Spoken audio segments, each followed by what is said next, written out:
All right. I wanted to talk about composition of functions.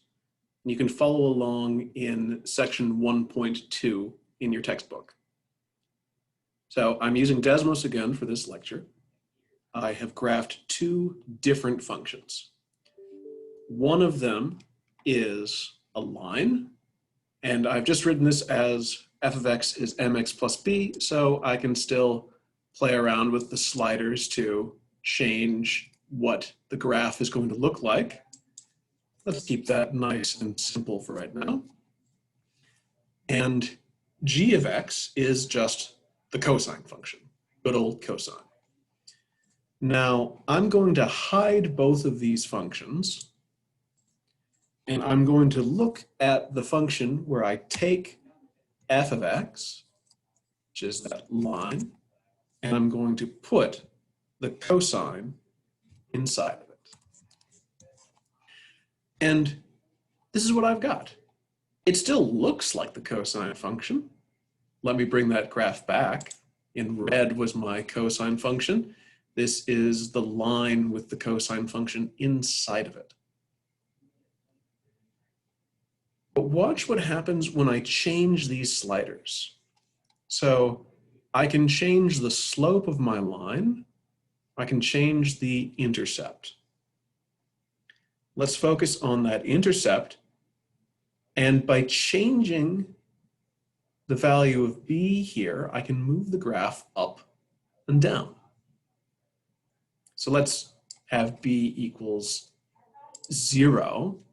So this would be the exact same thing as calculating what is 1 times cosine of x plus 0.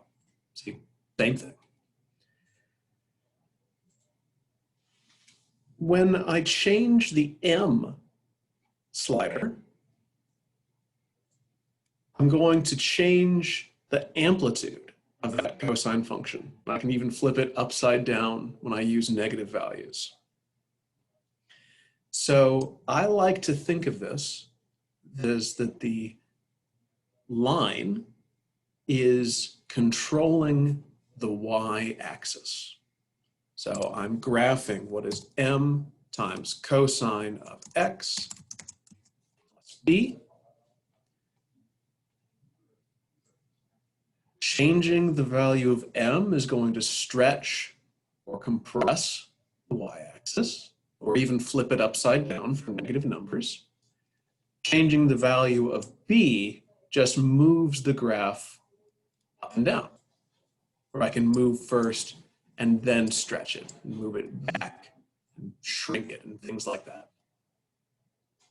Okay, let's turn this off for right now. And let's look at the composition going the other way. So let's have g on the outside with f of x inside. Let me change my sliders. Let's have a slope of 1, x-intercept 0. For right now, it's just the cosine function. Now, before, when I moved my b slider, I moved the graph of the function up and down. Now, when I move my b slider, I move the graph of the function left and right. Let's put that back where it started. Close enough. Similarly, if I move the m slider now, previously I was stretching or shrinking the y-axis. This time I am stretching or shrinking the x-axis. And again, for negative values, it just sort of flips around and does the same thing. So the formula, if I wrote it out this time, would be the cosine of mx plus b.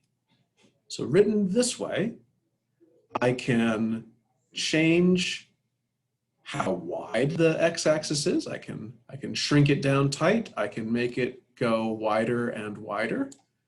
And I can move that x-axis left and right. And I can also do all of these manipulations simultaneously, but I find this easier to think about just one at a time. If I wanted to go very in depth, I'll keep my cosine function like this, and let's look at a new function, m times the cosine of x plus b.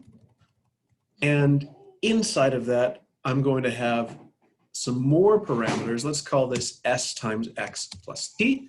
Give me some sliders for those. My inside coordinates, my inside parameters control the x-axis. So I can shrink the x-axis, I can grow the x-axis, I can move to the left, and I can move to the right. My outside sliders, my outside parameters control the y-axis. I can stretch the y-axis, I can shrink the y-axis, I can move it up and down. So these are sort of the basic ways we have of modifying graphs.